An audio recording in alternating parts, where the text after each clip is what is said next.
आप सभी को मेरा नमस्कार।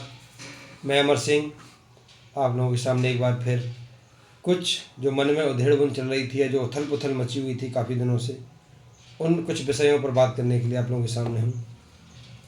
जो आज का मुद्दा है या जो आज का जो टॉपिक है उसका नाम रखा गया है मन की बात। मन की बात, मैं अपने मन की बात आप लोगों के सामने रख रहा हूँ। यदि आपको अच्छी लगे तो आप लोग उसको अमल करें, उस पर अमल करें, और नहीं लगती है तो निश्चित ही आप उसको इग्नोर करें और जो आपका दिमाग में आपके मन में जो चल रहा है उस पर अमल करें।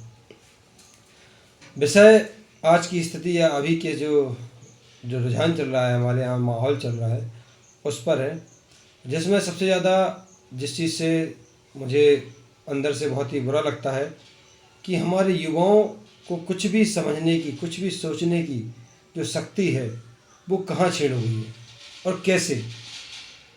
आज का युवा जो चाँद सूरज मंगल पर जाकर आ रहा है, और वहीं एक युवा अपना जीवन एक सीमित समय में पैदा हुए और मर जाने में बिलीव करके और वहीं पर ख़त्म कर ले रहा है। और उसका दुष्परिणाम ये हो रहा है कि उनके साथ साथ एक परिवार, एक शहर, एक ज़िला, एक पूरा प्रदेश या पूरा देश निश्चित ही बहुत ही अंधकार में जा रहा है। मेरा मानना यह है कि यदि युवा आगे नहीं आएंगे या युवा अच्छी सोच नहीं बनाएंगे, मैं ये नहीं कहता कि आप विरोध करो, मैं ये नहीं कहता है कि आप क्रांति लाओ, बट क्या आप बदलाव लाने में सक्षम नहीं हैं। और यदि आप सच को सच नहीं कह सकते तो निश्चित ही आप फिर गुलामी के उन पड़ाव पर हैं जहाँ पर आप से ज़्यादा गिरा हुआ कोई हो ही नहीं सकता है। आप स्वयं अपनी आंखों से देखते हैं गलत होते हुए और उसके खिलाफ आवाज़ नहीं उठा पाते हैं।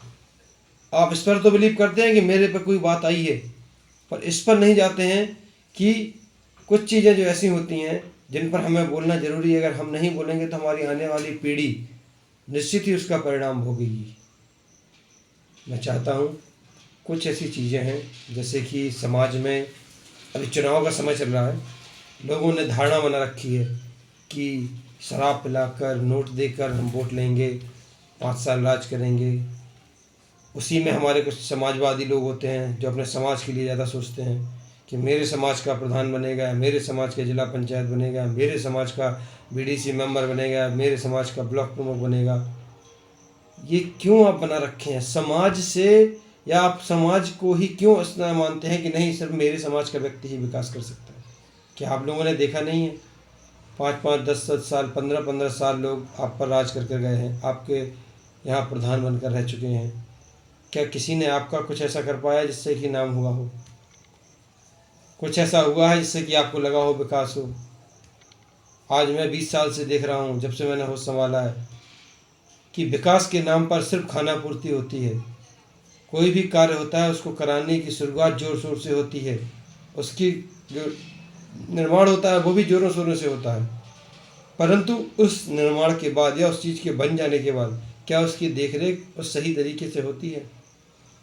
जिस तरह हाईवे रोड्स के ठेकेदारों को टेंडर दिया जाता है या कुछ वो दिया जाता है अल्टीमेटम कि आपको 10 साल तक उसकी रख रखाव करना है, तो क्या ये ग्राम प्रधानों को या अन्य विभागों को नहीं दिया सकता कि आपको कोई चीज़ अगर बनाने को दी गई है तो उसको सुचारू रूप से चालू तो किया जा सके? लोग चीज़ें बनवा देते हैं, प्रतिनिधि चीज़ों को बनवा देते हैं, उसका फ़ायदा वो नहीं समझ रहे हैं। वो ये उनका ये उद्देश्य रहता है कि मैं ये चीज़ बनवाऊँगा, इससे मुझे फंड आएगा, मेरे पास पैसा आएगा और मैंने एक चीज़ बनवा दी। पर उसका फ़ायदा भी तो आप देखो। यदि आपने कोई चीज़ बनवाई, आपने खेल का मैदान बनवाया है, आपने बाबा साहब अम्बेडकर पार्क बनवाया है, या आपने सचिवालय बनवाया है, जो भी चीज़ें आपने बनवाई हैं कि उनका रख रखाव, उनकी देखरेख भी तो होनी चाहिए जिससे कि वो सुचारू रूप से चल सकें। आपने अपने घर में एक बाथरूम बनवाई, उसमें आपने ना तो नल की टोटी लगवाई, ना ही आपने टंकी रखवाई, ना ही आप उसमें जाना या उसका यूज़ कर रहे हैं, तो क्या वो आपका सही तरीके से चलना माना जाएगा? वो आपका पैसा बर्बाद माना जाएगा। सरकार से ये अपील है कि इन चीज़ों पर भी थोड़ा नकेल कसी जाए कि यदि कोई चीज़ आपको बनाने को दी जाती है, किसी ठेकेदार को दी जाती है, तो उसको सुचारू रूप से चलाने का या चलवाने का काम भी उन्हीं को सौंपा जाए, जिससे कि वो उसकी देखरेख कर सकें, उसकी टूट फूट या उसमें जो भी कमियां हैं उनको निश्चित ही पूरा कर सकें। मैं काफ़ी परेशान हो जाता हूँ जब देखता हूँ आज के युवाओं को नशे के आदी हो चुके हैं, लत लग गई हैं गुटखे की, बीड़ी की, सिगरेट की, शराब की। ये लतें आपको, आपके परिवार को बिल्कुल बर्बाद करती हैं। ये आपके सामने प्रत्यक्ष प्रमाण भी है, परंतु फिर भी लोग इन पर ध्यान नहीं देते हैं।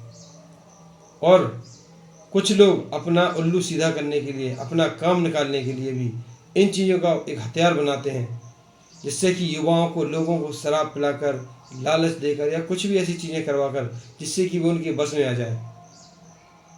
यार, आप जो पैसा शराब अन्य चीज़ों में खर्च करते हैं, क्या आप उनके परिवारों को देकर उनके भरण पोषण के काम नहीं आ सकते?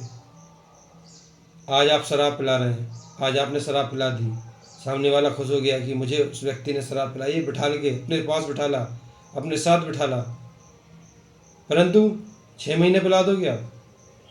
ठीक है, मान लिया आप 6 महीने भी पिला देते हो, उसके बाद जब वो नशे का आदी हो जाएगा, उसके बाद आप क्या करोगे? या वो व्यक्ति क्या करेगा? वो अपने घर पे अपना रखा हुआ अनाज बेचेगा, वो शराब पीकर घर पर जाकर अपनी बीवी से, अपने बच्चों के साथ मारपीट करेगा। कुछ दिनों बाद वो बीवी के गहने भी बेचेगा। कुछ दिनों बाद वो माता पिता की लाई हुई गाड़ियाँ, ट्रैक्टर, मोटरसाइकिल या जो ज़मीन होती हैं, ज़मीन जायदाद, वो भी बेचेगा। वो इससे होगा क्या? इससे एक परिवार नष्ट होगा। एक परिवार नहीं, इससे कम से कम 5 परिवार नष्ट होंगे जो आपसे जुड़े हुए हैं या उस परिवार से जुड़े हुए हैं। तो आप ये सब क्यों नहीं सोचते हैं? आज मैं ये नहीं कहता हूँ कि सभी बिल्कुल नेकी की राह पर आ जाओ, पर इतना एक इंसानियत तो रखो अपने अंदर। क्या आप किसी और के बच्चे को शराब पिला रहे हो? कभी आपने अपने बच्चे को शराब पिलाई है गिलास देकर, किलो बेटा जी शराब पियो? मैं तब मानूंगा कि ये चीज़ अच्छी होती है, इससे तारीफ होती है। आप अपने बच्चों को पिलाइए ना, अपनी बीवी को पिलाइए।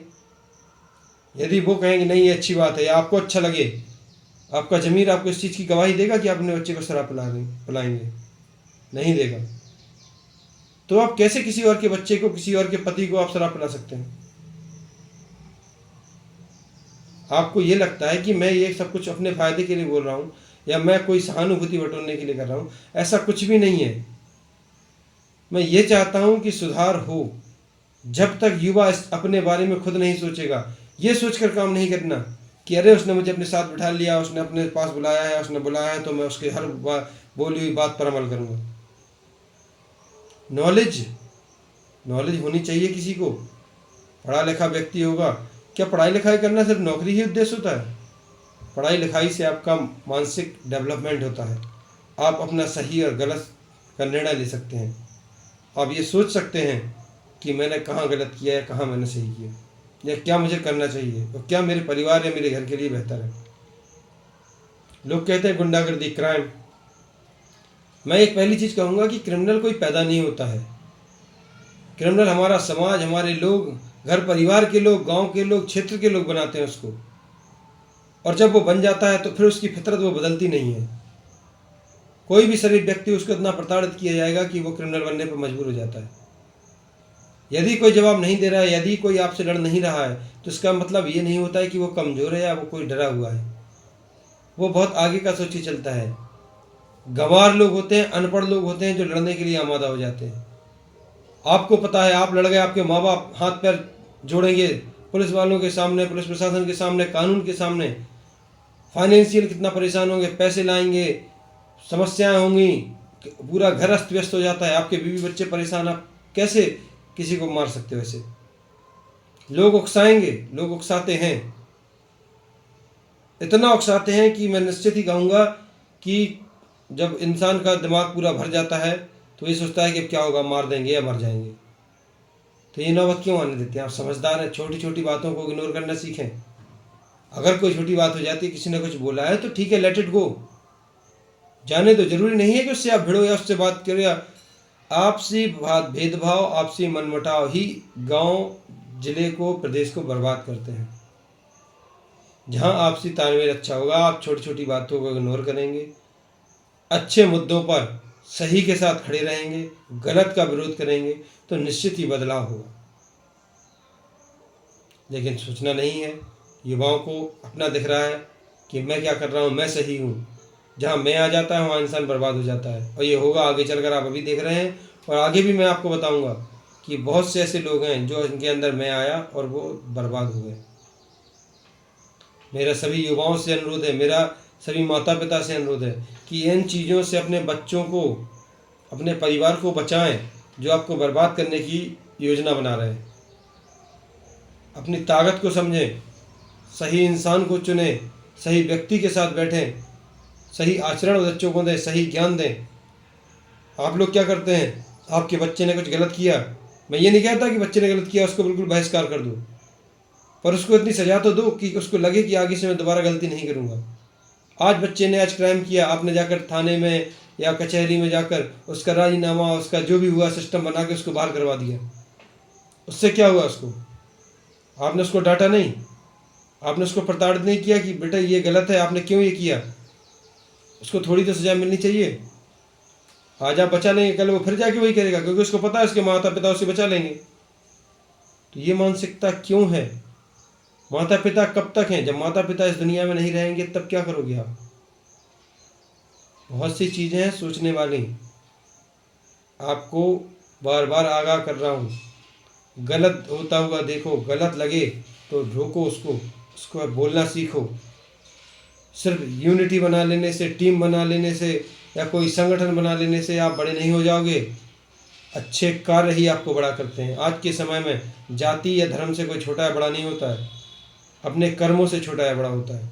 आपके क्या कर्म हैं, आप क्या करते हैं, आपने किया क्या है। आप अच्छे समाज के हैं, ऊंची जाति के हैं, तो इसका मतलब ये नहीं है कि आप ही सब कुछ हैं। जो अच्छी सोच रखता होगा, जो छोटी छोटी बातों को इग्नोर करता होगा, जो पढ़ा लिखा होगा। कुछ लोग थोड़ा सा ही पढ़ जाते हैं, वो अपने आप को बहुत बड़ा महात्मा समझने लगते हैं, लेकिन ये नहीं जानते कि बर्बादी भी इसी रास्ते से शुरू होती है। विशेष ध्यान रखें। युवाओं से ये अपील है, निवेदन है, माता पिता से अपने बच्चों को बुरी संगतियों से बचाएं, अच्छे आचरण दें, अच्छे माहौल में बैठाएं, अच्छा परिवेश दें।